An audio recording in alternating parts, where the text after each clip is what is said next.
या I am back once again I guess.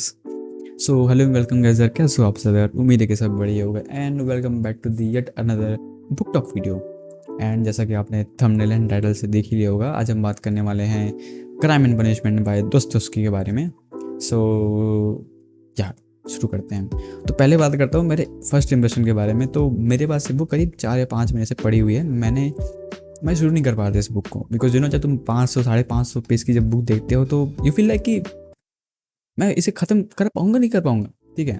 But खैर मैंने आज से करीब 1-1.5 महीने पहले मैंने इसे उठाया and I started reading it and या मुझे करीब करीब 1 से 1.5 महीने का समय लगा एंड आज मैं इस पर वीडियो बना रहा हूँ, तो it was worth it I guess. And again this book was not lengthy because मैंने अगर इसे 1 महीने में ख़त्म किया तो उसके पीछे रीज़न ये है कि मैं हर दिन केवल एक चैप्टर पढ़ रहा था। सुबह उठकर कॉफ़ी बनाने के बाद बस एक chapter, that's how I chose it to read it. It's not like कि बहुत ज़्यादा लेंदी, उसमें मज़ा नहीं आ रहा, नहीं, कहानी अच्छी है, बहुत सही है, ठीक है। अब बात करते हैं कुछ कंप्लेंट्स हैं मुझे इसको लेकर। पहला तो नेम्स, भाई इतने कैरेक्टर्स हैं और सारे के सारे रशियन, ऑफकोर्स रशियन लिटरेचर है, बट रशियन नेम नहीं पढ़े जाते, मतलब नहीं पढ़े जाते मेरे से, नहीं समझ आते मुझे, ठीक है। मैंने इस वीडियो को रिकॉर्ड करने से पहले बस मैं जो मेन कैरेक्टर है ना रास्कलनिकोव, मैंने उसका नाम देखा कि उसका how to like pronounce that person. उसके पहले मैं पूरा नॉवल ऐसे पढ़ रहा था कि जो इनिशियल से बंदे के कि शुरू में क्या नाम, मतलब क्या स्पेलिंग है, मैं बस वैसे ही पढ़ रहा था। मैंने अच्छा ये बंदा ऐसा, ये बंदी ऐसी है, मतलब मैंने ऐसे नाम आसान किया था। तो भाई नाम पढ़ने में तो बहुत दिक्कत होती है, ये तो है। बट खैर, तो I will start with like Raskolnikov, the main character, like who is the main protagonist of our story, ठीक है। उसकी साइकोलॉजी के बारे में अगर स्टार्टिंग से हम देखते हैं तो हमको देखने को मिलता है कि एक नाइलिस्टिक पर्सन है ना, वो एज लाइक उसको अब उसके लिए कुछ बचा नहीं है, उसके लिए अब life is like literally meaningless है ना। वो 2-3 बार सुसाइड करने के लिए भी जाता है, उसको वो गलियों में ऐसे ही घूम रहा है विदाउट एनी पर्पस, वो जब चाहे सो रहा है, जब चाहे उठ रहा है। There is nothing to be excited about, like बहुत मेलनकली वाइब आ रही है, बहुत ज़्यादा ग्रिम फीलिंग हो रही है, ठीक है। ऐसा पोर्ट्रे किया गया है, ऐसा लग रहा है कि भाई रास्कल तो मतलब रास्कलनिकोव बहुत ज़्यादा मतलब इमोशनलेस बंदा है ना, इसके पास फीलिंग्स नहीं है ऐसा करके। बट ऐसा नहीं है। जब हमको उसकी फैमिली इंट्रोड्यूस कराई जाती है तो हमको देखने को मिलता है कि यार नहीं, ये भी इंसान ही है, ठीक है, इसके पास भी इमोशंस हैं, या he is a normal person, ठीक है। ऐसा नहीं कि बहुत ज़्यादा एकदम डिफरेंट है ऐसा करके। यहाँ तक कि जब वो क्राइम करता है तो क्राइम करने के बाद ऐसा होना चाहिए था कि उसको बिल्कुल भी गिल्ट फील नहीं होना चाहिए था, ठीक है। और कुछ समय तक ऐसा होता भी है, वो ट्राई करता है कि उसको हाइड करे, बट कहीं ना कहीं एक ही फील्स है ना, उसको गिल्ट फील होती है, उसको लगता है कि उसने कुछ गलत किया करके। चाहे वो अब तुम ये बोलो कि सोसाइटी के दबाव में अगर ऐसा फील होता है, फिर बोल सकते हो कि उसका मॉरल कंपस अभी भी इंटैक्ट था इसलिए होता है, एंड वट एवर रीजन जो भी बोलो। एंड ये इसलिए इतना खास है बिकॉज हम जब एक क्रिमिनल को इमेजिन करते हैं तो हमारे दिमाग में होता है कि अरे क्रिमिनल जो है बहुत अलग पर्सन है, मतलब बहुत ही अलग व्यक्ति है समाज से। एक एवरेज पर्सन और एक क्रिमिनल को क्या चीज़ अलग बनाती होगी? एक सोचो तो सही, क्या चीज़ मतलब एक डिफरेंशिएट करती है एक क्रिमिनल को और एक एवरेज पर्सन को? अगर मुझसे पूछा है तो भाई एक बंदा अपने विचारों पर अमल करता है तो दूसरा नहीं करता है। मतलब तुम खुद ही सोचो, हम सबके दिमाग में कहीं ना कहीं मारने पीटने, मतलब जो क्रिमिनल एक्टिविटीज सो कॉल्ड, वो सब आए होंगे, कभी ना कभी आते हैं, हाँ सब आते हैं, and we don't act upon it. either you can say we are pussy or you can say we have pros and cons or you can say we have morality intact, जो भी रीज़न देना चाहो ना, यही तो एक अंतर है ना। क्रिमिनल बस कर देता है, हम नहीं कर पाते, that's the only difference. And ये इस चीज़ इसलिए खास भी है क्योंकि हमको समझना पड़ेगा कि हम जब किसी पर्सन को जब क्रिमिनल डिक्लेयर करते हैं, फिर जानते हैं कि ये कन्विक्ट हुआ एज अ पर्सन क्रिमिनल, एक ऐसी नज़र से देखते हैं कि he is not one of us, ठीक है। हम इसे बहुत ज़्यादा उस वे में देखते हैं कि इट्स वेरी बैड और it's very inhuman to do that thing. और ऐसा करके पता है, मैं ऐसा नहीं कह रहा कि भाई बंदे ने क्राइम नहीं किया, of course he had done that crime और ही और she has done that crime. मैं ये कह रहा हूँ कि हम जब बोलते हैं ना कि सामने वाला पर्सन जो बहुत उसने इनह्यूमन एक्टिविटी की है और इट्स वेरी अनएक्सेप्टेबल, हम अल्टीमेटली ये कह रहे हैं कि भाई हम ये नहीं कर सकते और वो तो एक्सेप्शन हो गया। मतलब अल्टीमेटली वो बंदा समाज से निकला है। अगर तुम्हारे समाज से कोई बंदा कोई क्राइम कर रहा है तो अल्टीमेटली तुम्हारे समाज का हिस्सा है। और ये बोलकर कि वो समाज, ये बोलकर कि भाई बहुत इनह्यूमन है, बहुत ज़्यादा अलग है, तुम ये अपना दायित्व हटा रहे हो समाज से। क्योंकि अगर समाज ये एक्सेप्ट करेगा कि हाँ भाई हमारे समाज से एक ऐसा बंदा निकल रहा है, बंदी निकल रही है जो कि ऐसे क्रिमिनल एक्टिविटीज़ कर रहा है जो कि हम अप्रूव नहीं करते हैं, तो हमको बदलना पड़ेगा, है ना। अल्टीमेटली जो पर्सन है, जो एक इंडिविजुअल है, किसका हिस्सा है? समाज का हिस्सा है। तो समाज जो है स्टिग्मेटाइज करके क्रिमिनल को इससे बच जाता है खुद को सुधारने से। अल्टीमेटली समाज तो वही है, हम ही लोग से समाज बनता है। और उसी में से कोई बंदा बाहर निकल के ये सब कर लेता है और हमको लगने लगता है अरे ये कैसे हुआ। तो मैं सोचता हूँ कि क्राइम एंड पनिशमेंट को ऐसी एक क्या चीज़ है, मतलब एक फिलोसफिकली एक ऐसी क्या चीज़ है जो पूरे नॉवल को बांधती हो। तो मेरे दिमाग में आता है कि like the whole novel is about कि what are the conditions which will make a person like रास्कलनिकोव।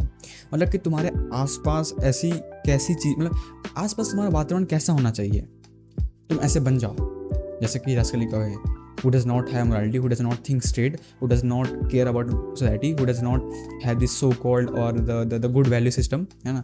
ये कैसे होगा?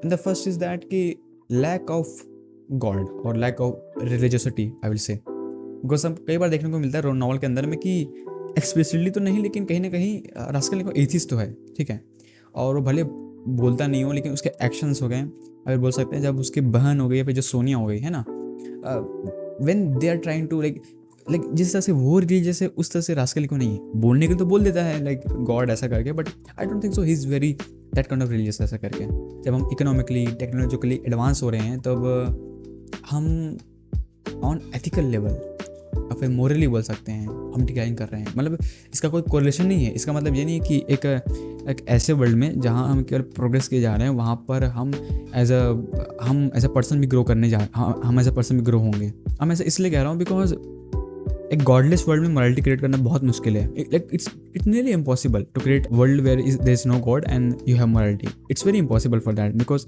कहीं ना कहीं लोग ऐसे बाहर निकल जाएंगे। जब तक सोशल कोऑपरेशन हो रहा है तब तक तो लोग मोरालिटी को मानेंगे, बट जैसे ही सोशल कोऑपरेशन से आपकी नीड खत्म हो जाएगी फिर what you have to be moral, उसके बाद क्या ही बचता है। उसके बाद तुम कुछ भी करके फर्क पड़ता है। The only fear that you have is about God, है ना। और गॉड का ही फियर तुम खत्म कर दो, अगर तुम गॉड को ही मार दो there is nothing.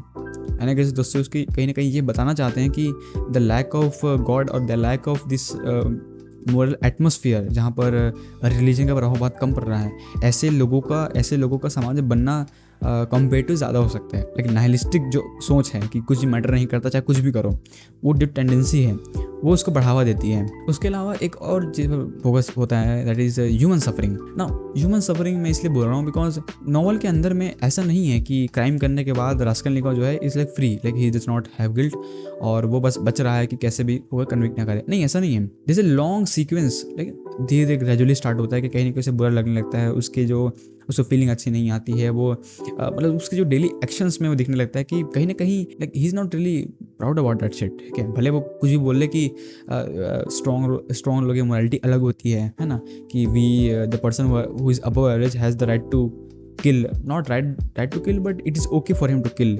Person who is not so good. I mean वो ये जस्टिफाई करने के लिए देता तो है कि मैंने उन लोगों को क्यों मारा, बट सीरियसली जब आपको ये कोई बोले कि आपने सामने वाले पर्सन को जान से क्यों मारा, तो अगर आपको कोई कहे कि मैंने पैसों के लिए मारा और कोई कहे कि मैंने बस मज़े के लिए मारा, तो आप डरोगे किससे? सेकंड वाले से ना, कि भाई ये चीज़ समझ नहीं आती कि मज़े के लिए बिना किसी कारण के, या फिर like not having much of a great reason to kill someone, like it's normal, yeah, I killed a person, yeah, so what, the sheer thought कि तुम किसी को मार सकते हो without having this feeling of guilt or without having any thought, it's just so weird or it's just so I will say unsettling, you know, कि कैसे हो सकता है ये। एंड कहीं ना कहीं दोस्तों उसके यही बताने की कोशिश कर रहा है कि कैसे ऐसे लोग हो सकते हैं और ऐसे लोगों की मोरालिटी होती है। I am a student of philosophy, so हमारे सिलेबस में मोरल रिलेटिविज्म करके एक फिलोसफिकल पोजीशन है जिसके हिसाब से जो मोरालिटी होती है वो निरपेक्ष नहीं होती है, वो सापेक्ष होती है। मतलब कि सही और गलत जो होता है लोगों के द्वारा डिफाइन होता है, वो एक कोई ऑब्जेक्टिव या कोई एब्सोल्यूट फैक्ट नहीं होता है। एंड जब मैं उसे देखता हूँ कि दोस्तों उसे कैसे यूज़ करता है अपने नॉवल में, so it's really shocks you, है ना, कि सफरिंग का जो कॉन्सेप्ट दिखाया गया है कि इंसान सफ़र करता है और इंसान को गिल्ट फील होता है, दैट्स द ओनली थिंग और that's the only reason you can say which will make a man transform. किसी को मारने के बाद, कोई क्राइम करने के बाद किसी पर्सन को गिल्ट नहीं फील हो रहा है, so how will you guarantee that person will not do the same thing again? कैसे करोगे? It's impossible. पेनेंस या फिर पश्चाताप की जो पूरी अवधारणा है इसी को लेकर है कि क्रिमिनल को ये एहसास हो कि उसने कुछ गलत किया है। एंड या यू नो दोस्तों इस मामले में थोड़े से सॉफ्ट हैं, आई थिंक सो। उनका जो आउटलुक है वेरी पॉजिटिव है इस मामले में कि कहीं ना कहीं अल्टीमेटली जाके रास्कलनिकोव को ये एहसास तो हो ही जाता है कि उसने जो किया है वो गलत है and he should start a new love ऐसा करके। ओवरऑल तो yeah of course novel has many more things to talk about. 500 page की नॉवल है। मुझे जो चीज़ इंटरेस्टिंग है, फिर मुझे जो चीज़ बोल सकते हो कि खींची या फिर मेरे लिए जो इंटरेस्टिंग थी, मैंने उसके बारे में बात की। If you have read a novel, I will really like if you guys share your thoughts on comment. And yeah, this was it. I hope you guys have enjoyed this video, me rambling about things. Yeah, I will meet you guys in the next video. Bye.